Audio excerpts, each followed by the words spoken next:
Olá, Pai do Senhor, tudo bem com você? Você está bem? Tudo na paz? Que bom estarmos aqui unidos, né? Mesmo que dessa forma digital, digamos assim, mas é bom demais saber que você tem acompanhado, que está participando, né? Desse nosso propósito, nossa campanha, né? De jejum e oração, 21 dias. Tenho certeza aí que o Senhor tem te dado graça, tem te abençoado. Tenho mais certeza e mais convicção ainda que o Senhor vai te abençoar, vai te dar força, vai fazer coisas incríveis, né? Estamos aí caminhando para o final do ano, porém nós sabemos que existe tempo suficiente, mais do que o suficiente, para Deus fazer coisas poderosas na tua vida. É quase aí 4 meses para acabar o ano. Você tem alguma dúvida que esse tempo é suficiente para Deus fazer coisas incríveis na tua vida? Tenho certeza. Deus pode mudar o teu destino, mudar a tua vida, mudar a tua realidade num piscar de olhos, né? De um momento para o outro. Questões de segundos, algo pode acontecer. Então tenha fé, né? Descanse no Senhor e persevere nele também. Maravilha? Hoje nós vamos falar a respeito de Obadias, né? O mordomo Obadias. É um personagem que eu também gosto muito, alguém que ministra muito na minha vida. Mas antes de nós partirmos para a história de Obadias, fique com esse louvor, com esse momento de adoração. Abra aí teu coração, abra os teus lábios, cante ao Senhor neste momento, entregue teu melhor, tenha um tempo de comunhão com o Senhor. Amém?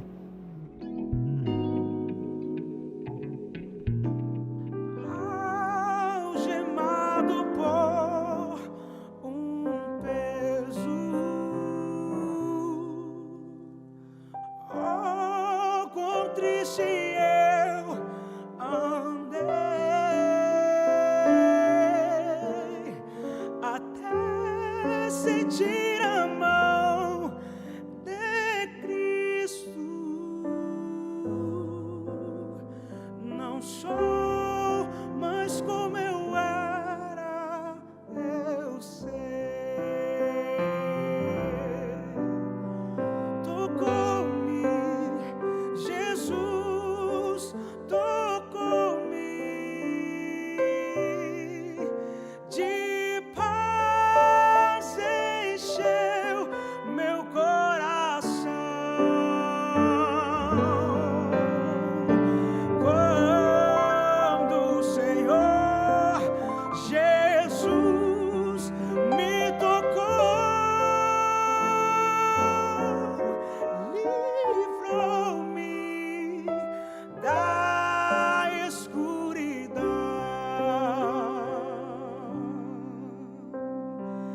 Desde que aceitei a Cristo e senti seu terno amor, eu tenho achado paz e vida. Pra sempre cantarei em seu louvor. Tocou-me, Jesus, tocou-me. De paz encheu meu coração. Quando o Senhor Jesus me tocou, livrou-me da... Aleluia, glória a Deus, que bom. Bênção de Deus, meus queridos. Abra sua Bíblia em 1 Reis, no capítulo 18. 1 Reis, capítulo 18, nós vamos ler o versículo 13. Eu vou ler só apenas o versículo 13 e vou explicar todo o contexto aqui para vocês, tá bom? 1 Reis 18, versículo 13. Diz assim: Por acaso não contaram ao meu Senhor o que fiz quando Jezabel matava os profetas do Senhor? Isso aqui é o Obadias falando. Como escondi 100 dos profetas do Senhor em cavernas, de 50 em 50, e os sustentei com pão e água? Fica por aqui mesmo. O que está acontecendo? Qual que é o contexto aqui dessa passagem? A Bíblia fala que Israel estava passando por um período de seca. Você lembra quando o Senhor levanta o profeta Elias e fala o seguinte, vai lá e profetiza, porque eu não vou derramar água do céu, nem orvalho vai cair nos próximos anos. Isso durou em torno de 3 anos e meio, essa seca em Israel. Então foi algo muito complicado, foi algo muito pesado. E a Bíblia fala que a nação de Israel aqui estava numa decadência moral e espiritual muito grande. Você lembra quem era o rei de Israel nessa época? Era Acabe, e a sua esposa era a famosa Jezabel. Jezabel é uma mulher sanguinária, pensa numa mulher ruim demais. Ela perseguiu vários profetas, enfim, fez várias atrocidades, cometeu inúmeros crimes. Pensa numa situação extremamente complicada, e nós estamos falando da nação escolhida por Deus, estamos falando do povo de Israel aqui. Então, você imagina a dificuldade toda, e o Senhor vem com juízo sobre Israel, sobre o governo de Israel, enfim, e decreta ali 3 anos de seca. Aquilo gerou uma situação muito complicada. E no momento que nós estamos lendo aqui, essa passagem exatamente, a Bíblia fala que Acabe, ele estava procurando água, ele pega o seu mordomo chamado Obadias e ele fala o seguinte para Obadias, Obadias, vai para um lado, eu vou para outro e vão procurar água, pelo menos para salvar alguns animais. A seca estava complicada demais, situação muito triste, muito difícil. E o que acontece?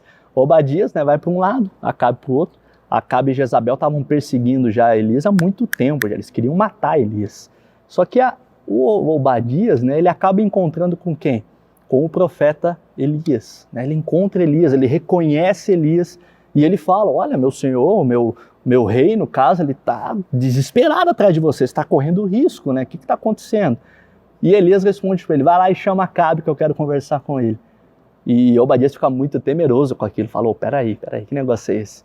Você sabe do risco que você está correndo? E outra coisa, se eu for lá chamar ele, e eu chego aqui, você não está mais aqui, Vai que o Espírito, ele usa essa expressão, vai que o Espírito do Senhor te leve para um outro lugar, você seja transladado, alguma coisa acontece. Você percebe que Obadias tinha um conhecimento a respeito das coisas espirituais. Ele sabia que Elias era um homem de Deus, e ele sabia que Deus poderia fazer coisas incríveis através da vida do seu servo. Na verdade, da vida de quem ele quiser. Deus é soberano, Então, Obadias fica temeroso e fala, vai que eu volto aqui, e aí? O rei vai me matar. Como que eu vou fazer? E temeroso, receoso daquela situação, ele complementa, ele fala, você não ficou sabendo o que eu fiz? Eu sustentei, até uma forma para tentar se justificar, para não ficar mal ali, ele fala para Elias, eu sustentei 100 profetas que estavam sendo perseguidos, eu os escondi numa caverna, e eu sustentei com pão e água, de 50 e 50, pus 50 em uma, 50 em outra, e eu sustentei com pão e água. Profetas estavam correndo risco de vida, porque Jezabel estava exterminando, matou muitos homens de Deus naquela época. E olha que interessante essa história, olha que coisa poderosa aqui. Eu vou parar por aqui, se você tiver curiosidade e interesse, eu até incentivo que você leia o contexto aqui do capítulo 18, é algo maravilhoso que acontece, mas para pensar sobre isso, olha que coisa poderosa. A Bíblia está falando de um homem que era um mordomo, não era um profeta, assim como Elias, ele não tinha, digamos assim, a mesma unção de Elias, ele não tinha essa mesma graça, essa capacitação de Deus, mas ele fez algo poderoso. Ele salvou a vida de 100 profetas, ele os escondeu em uma caverna. Você consegue imaginar o risco que esse cara correu? Você percebe pelo discurso aqui que Obadias não era o cara dos mais corajosos de todos, Você vê que ele fica até receosão aqui, Ele fica meio temeroso em sair da presença de Elias e chamar Acabe. Ele fala, não vai dar certo essa história. Ele realmente estava com medo. Ele sabia, que o rei era alguém tirano, era alguém não confiável, não era alguém temente a Deus. Ele tinha medo, alguém que tinha medo. Você tem medo? Tem medo de alguma coisa? Tem alguma coisa que está gerando medo em você? É muito interessante que apesar de Obadias se encontrar numa situação extremamente limitada, se encontrar também numa situação temerosa que gerou medo para ele, ele fez o que devia ter feito. Ele fez o que ele podia fazer. Ele foi lá e protegeu esses 100 profetas de Deus. Note que Obadias, como eu disse, não era um profeta, não era um pastor, não era alguém que a gente olha e fala, uau, como às vezes a gente tem esse costume, de interpretar as coisas de forma equivocada nesse sentido, A A gente acha que só essas pessoas vivem coisas incríveis com Deus. Na verdade, o Senhor se revela para qualquer um. E não há ninguém melhor do que ninguém. Todos nós somos carentes da mesma graça e da mesma misericórdia. Então eu te incentivo a buscar o Senhor e a viver as tuas histórias, a vivenciar as tuas próprias experiências com Deus. A gente passa anos na igreja só ouvindo a experiência do fulano, do ciclano, do pastor, do missionário, não sei de quem, não sei. Você entende isso? E às vezes nós não vivenciamos a nossa própria história com o Senhor. Ainda que você esteja com medo, ainda que o risco seja iminente, ainda que você se encontre numa situação extremamente limitada, eu te encorajo a viver o sobrenatural com o Senhor nesse dia, durante esse tempo. Faltam aí 3 meses e meio para acabar o ano, mais ou menos isso. É tempo suficiente para você viver coisas incríveis. Obadias não tinha a mesma unção de Elias, ele não tinha a mesma graça de Deus, ele não tinha o mesmo chamado, a mesma vocação, mas ele fez o que Elias não podia fazer. Elias não podia ter salvado esses 100 profetas aqui. Ninguém melhor do que o mordomo, não é verdade? Ninguém melhor do que alguém que tinha uma habilidade, alguém perito, um especialista em cuidar de pessoas. Afinal de contas, o que um mordomo faz? É fazer isso, é cuidar de pessoas, é ser um gestor do lar, digamos assim. Deus pegou a pessoa, né, mais preparada, digamos assim, do palácio para proteger os seus profetas. E às vezes a gente olha para nós mesmos, né, e fala, poxa, mas eu não sei falar, mas eu não sei isso, eu não sei aquilo, poxa, o que eu vou fazer? O que eu vou fazer na obra, né? De que forma eu vou ser útil aí para o Senhor? Você pode ser útil da forma como você é, como Deus te criou, com aquilo que você já faz. Glorifique o nome do Senhor dessa forma. Eu tenho certeza que você vai viver coisas sobrenaturais. Ele não tinha a mesma unção de Elias, mas ele tinha a chave da despensa. Ele tinha a chave da despensa do palácio.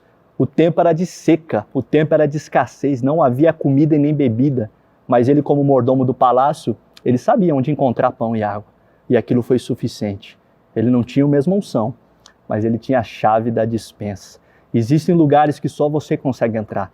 Existem lugares que só você possui a chave que leva ao acesso, sabe? Proporciona que você entre, que você vivencie, que você experimente, que você se conecte com pessoas. Você tem chaves aí com você que eu não possuo. Existem lugares que você tem acesso que eu não consigo acessar.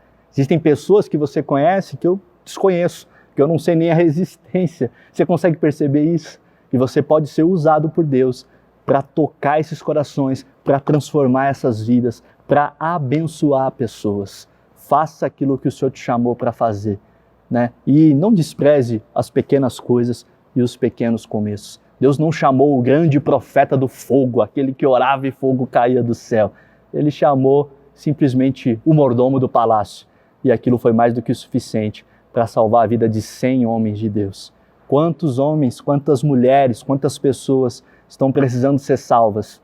E só você possui a chave de acesso. Só você possui a condição de se aproximar e de alguma forma ser canal de bênção de Deus para a vida dessas pessoas. Amém, igreja? Pensa sobre isso, reflita. Deus quer te usar. Fique na santa paz do Senhor. Tenha um ótimo dia e tamo junto. Forte abraço.